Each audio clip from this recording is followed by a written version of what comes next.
Habibi, Habibti, my beloved, how have you been? I am well. Thank you for joining me in today's episode. Welcome to Marriage Matters, More Than Love, Marriage with Purpose. Today, I'd like us to do a book review of a book I read, and it was more like a light bulb moment for me in so many things. I'll tell you when I read this book and why I think it's important for us to review it on this platform. But before that, please don't forget to like, share, and subscribe so that we have more people walking this journey that we're starting today with us. I am your host, Susan Masharia, and I'm so excited to start this journey with me. To start this journey with you. All right, so the title of the book that we are reviewing today is Fascinating Womanhood. And this book is written by Helen Adeline. You can get this book in Amazon. You can get this book in Christian bookshops here in the country. Also, in case you're selling this book with the author's consent, that is, if you have a bookshop, a legitimate registered bookshop, and you're selling this book, please leave your details in the comment section because we would want our viewers to be able to access this book. We're only doing a review. We'll only touch on bits and bits that definitely we feel matter and, of course, that are going to be impactful to our viewers. However, you will get more, impact from this wonderful, amazing book if you're able to actually read it bit by bit, because it comes with examples, it comes with quite a number of wonderful experiences that we might not be able to share here because of course of time. It's a bit limited, but of course, we will try to ensure that by the end of this episode and the consecutive episodes that we'll be reviewing this book, you definitely will get something.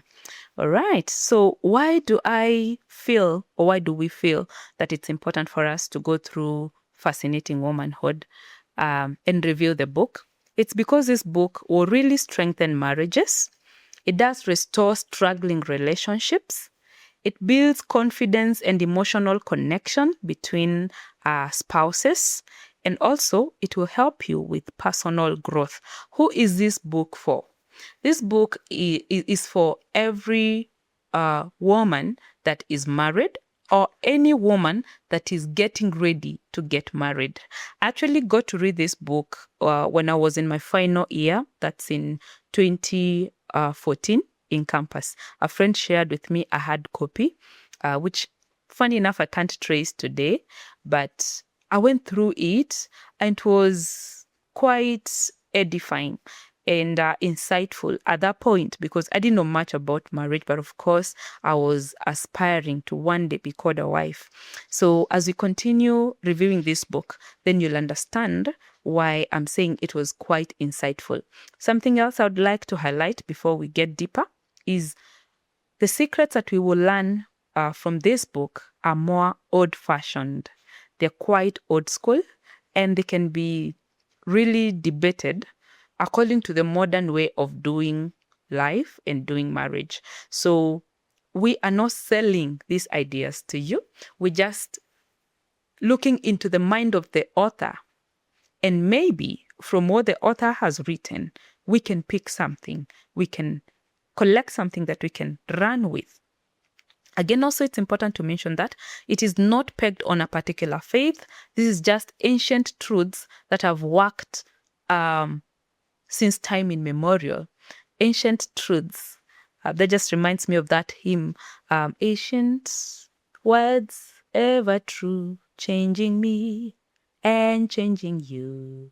So these are ancient words, ancient truths that can quite change and help. Then also, I would like to emphasize on this. If you are there, Habibi, and you are struggling in your marriage, then I think it's important for you to walk this journey with us. You may get a thing or two that probably could be that missing link or probably a solution to help you either revive a die frame that's dying off, or to probably resurrect a love that is dead. And why am I talking about resurrection? Let me give you a summary of the characters of this book. Now, this story that I'm going to share is actually a real life story, but the author says to protect the privacy of the individuals, the names are, they've not used the real names. They have given the characters different names just to protect their identity. But this is a real story and a very relatable story to me and you today. Every time I read this book, because I think I've read it now like 3 or 4 times, I always get a lot of reflections on what am I doing right, what am I doing wrong, what can I do to probably help a situation that's seemingly getting hopeless, especially in my relationships and more particularly in a marriage. So we have 2 characters. Our main character is going to be Angela, and Angela is a teacher in profession. She's a bit plump, and also she has short hair. And she's married to a man called Ted. And Ted, according to how friends and her mom describes him, he's a calm man. He's not very talkative man, and he's also a gentleman. Ted is a businessman who is trying to build a workshop business. It's still at its teething stage, and so there is a lot of teething problems. It's requiring more of his time, so he's more often away from home. He's working late. He's really trying to make ends meet and trying to build this business from scratch. And they are blessed with 2 children, and their firstborn is 12. That is a son, the firstborn, David. And also they have Tiffany, who is about, I think, 8 or so, as at the time when this story is unfolding. And so what's happening in this marriage? Ted and Angela, they have different personalities, they have different experiences going on, and then together they're trying to build a home and bring up their children. But at some point, their relationship is getting so strained, it's getting quite bitter, and they're feeling it's getting unbearable. And at some point, they actually separate. When they separate, Angela was smoking when she was in high school, and she had ditched the habit, but now she starts feeling as if the smoking is the only thing that can soothe her. And so she starts smoking again, a bit of eating habits that are not so good, and she's putting on weight. She's not feeling so confident about herself. Now Ted has moved out. He's not coming back home anymore, and Angela is staying with the kids. So at first, Angela felt as if the separation was supposed to be a breather, a break, and she was a bit relieved. But with time, the weight of it all started kicking in. Yes, Ted was supporting with the child support and a bit of bills, but he wasn't taking care of everything. And that weight now has started, the reality has started dawning on Angela, slowly by slowly. So what's the breaking point for Angela? One evening, after the kids had gone to sleep, she's, cleared the living area and the kitchen, and she's ready to go to sleep. Along the corridor, as she was passing David's bedroom, she hears some sobs. And when she went into the bedroom to see why David is crying, David starts asking, when is Dad coming back home? So he's definitely missing his dad.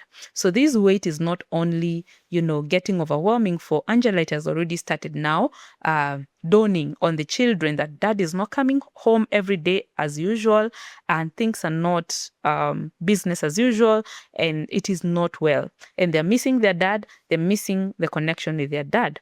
And so Angela comforts David a little, and David is able to sleep. Then she goes back to her bedroom, but she cannot sleep. There's so much going on in her mind, in her heart right now. She doesn't know what to do with the kids if now they've started asking for their dad. And she herself is already very frustrated about the situation. And now she starts playing, the previous episodes and what has been happening. And in the process, she's remembering how they've had heated debates, not debates, but actually arguments, to an extent that the gentle Ted actually slapped her big time. He slapped her big time. And when she remembered that, she really sobbed. And anytime she went to her mom would ask her, Angela, what are you doing wrong? Ted is just a gentle, good man. He's trying to provide. What is it that you're doing wrong? And Angela feels like the mom doesn't understand. Now, she's missing her dad, who is late at this point. The dad is not there. She used to feel like the dad could quite understand her. In such a moment, she really missed to, just go out to her dad and pour out her heart. He will listen, he'll understand, and probably he would even provide a solution, according to what she felt. And as she was thinking about all these things, she remembered that dad always insisted on prayer. So the reason I'm sharing this part, we're just giving a summary, is because you see, when Angela remembered that dad would always ask her to pray, she actually said a prayer, and that helped to calm her down a little. And so she went. At this whole time, she's actually not able to sleep. So she has gone to Tiffany's bedroom, the daughter, and she was sobbing on the floor, seated on the floor. And she said a prayer, and that gave her some calmness. The following day in the morning, she shared with the mom. I actually said a prayer, and I felt much better. The mom kept checking in. How are you guys doing now that Ted is gone and all that? Then the mom says, now, Angela, that you actually prayed and you felt much better, why don't we go to church? Coincidentally, the following day was supposed to be a Sunday. Why don't we go to church on Sunday? And Angela accepted. And during the service, Angela spots a lady she recognized. This is Amy. Amy is a friend back from high school. They actually used to smoke together. They ditched the habit together. And Amy is married also. They have together, I think, 4 children. I think I'll double check that. By now, they have 4 children. They had moved with the husband to a different city where the husband had gone there because of work, and they moved all of them as a family. But now they are back. They were transferred back home. And she was so excited that they're back home. But Angela was not excited to meet with Amy because for her world is falling apart. Amy was looking all dolled up, all beautiful. She looked happy. She looked happily married and all this. So immediately after the service, Angela runs to the car to wait for her mom, and she didn't want to say hello to anyone. Remember, there's still so much going on. When a woman is broken deep inside, it shows all over her face, it shows all over her expressions, everything. And as she was seated in the car, someone knocks at the door window, and guess who is knocking? Amy. She had spotted Angela. And now Angela couldn't avoid her anymore. Anyway, to cut the long story short, they agreed to have a cup of coffee later at Angela's home. And Amy, true to her word, after dropping her family back home, after they'd gone back home with the husband and the children, she comes back to Angela's home and they start sharing what's going on with you, how have you been, how is Ted and the children and everything. Angela had already made a decision to actually be honest with Amy on what's going on, that they've actually divorced, they're not together anymore, but Ted do come every once in a while to pick the kids and take them out. And even this particular Sunday afternoon, he was supposed to come and pick the kids. Now, why is this important for our book review and our summary today? Because this is where the light at the end of the tunnel journey starts for Angela. The hope journey starts for Angela. Now, as she's sharing this with Amy, Amy's feeling all sorry. Amy can't believe that actually Ted slapped you. The Ted I know can hardly harm a fly, but he actually slapped you, Angela. How? She also notices Angela is back to the smoking habit again, tried questioning about it, and Angela says, you see, this is the only thing that seems to be soothing me in all the mess and all the noise and everything that's going on right now, which is not so beautiful. And so Amy tells Angela, actually, Angela, to be very honest, I too struggled in my marriage. At some point, the husband had lost a job and they went through a very dark season that wasn't very pleasant, and it really tried their marriage, just like every other marriage out here today. All of us have had our fair share of troubling seasons and dark moments, and glory to God, somehow we've been able to walk through it. So Amy tells Angela, when I went through the dark season, I was introduced to Fascinating Womanhood classes. So these are actually actual classes that do happen, that were actually happening. I don't know whether today they still do happen. In case this clip actually gets to the surviving relatives of Helen, Adeline, then you can tell us if the classes continue, because how about having a branch here in Kenya, here in Nairobi in particular, where, we can have these classes for those who are willing to have them, and hopefully they can bring some healing and some hope and some light in a marriage somewhere that's going through a stormy season. So Amy tells Angela, I was introduced to these classes and I took the classes, and that saved my marriage. So that is the reason why we are reviewing this book, because what if this review actually resurrect a dead marriage somewhere? Now, Angela's marriage is more or less dead. They are separated. They are not in talking terms. They are not living together. They are only co-parenting and bringing up the children together. This review could also probably bring hope to one that's going through turmoils and almost getting to such a level. And also, even a good marriage, if you consider your marriage a good marriage, then this review can help even edify your marriage more, spice it up more, make it better, because there's always a room for improvement, like our teachers in high school always told us. So I would like to give you a feel of some 10 secrets that are taught in the Fascinating Womanhood class. These classes used to happen in the evening from 7:30 or 7 p.m. I think on Wednesdays. And there were teachers, wonderful ladies, who used to come and teach. And they would teach the ladies on 10 secrets of fascinating womanhood. So I'll take us very quickly through these secrets. Secret number 1, it minimizes faults. So how?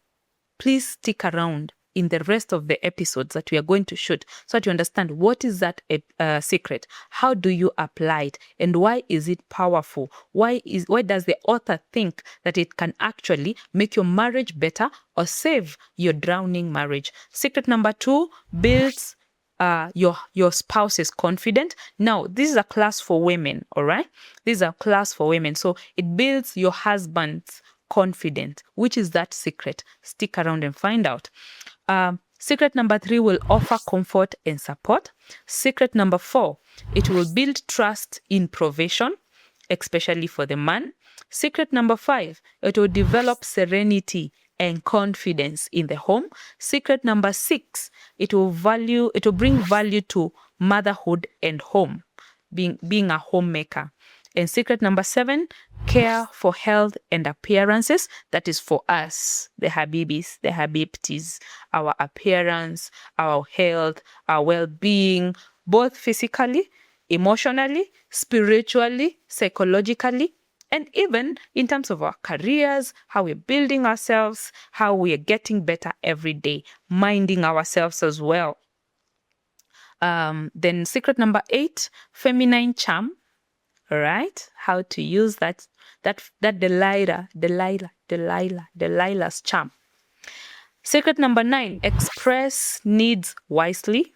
Okay, how to express our needs wisely so that our men don't feel overwhelmed or feel as if all we do is add more problems to the problems they already are dealing with outside there in the marketplace, in the businesses, trying to conquer the world, that they don't come home and again start conquering the wife. Then number 10, handle anger well. How to handle our anger well. So those are the secrets that we are going to be looking into in this journey of fascinating womanhood, from secret number 1 to secret number 10. Would you like to walk this journey with us? Do you need this class? Do you know someone that needs this class, that needs to go through this book? And also, please go to Amazon. If a bookshop that you know, unfortunately, I've not been able to track down a bookshop here in Nairobi that is selling the same. But if there's a seller that's selling this book, please share your contact details here, and even the price, so that our viewers are able to reach out to you and get this book. So when you go through this, as we go through these secrets, we would like to highlight something. Apply the wisdom very carefully. Don't be plastic. Si kujifanya. We are not trying to manipulate our men. We are trying to be a better person, to create a better environment for our homes, and to ensure that we bring back peace, harmony, and where there is already peace and harmony, we add more onto what's already there. So not all situations are the same. So this is not especially, and actually in marriage, there is no one formula fits all. So not all situations can be the same. And then healthy relationships must be safe and mutual. So do not use, these secrets can be very powerful actually. Please do not use them to manipulate your spouse. Okay. So I think that's all I have for us today. In case you've read this book, why don't you share with us in the comments what was your sentiments when you went through them? Do you think they're practical? Do you think they're too old school? Do you think these are not possible or applicable in our current day time? Did it help you? Has it helped you in any way? Do you have a copy? All right. If you're selling it, again, I keep echoing this. We really need a seller that's legitimately selling this book with all rights from the author, so that our viewers can actually be able to access this book. That's very important for us, because we want our viewers to have maximum benefit that they can get from this book. Thank you so much for staying with me. Please make sure that you don't miss secret number 1. Until next time, stay safe. Adios.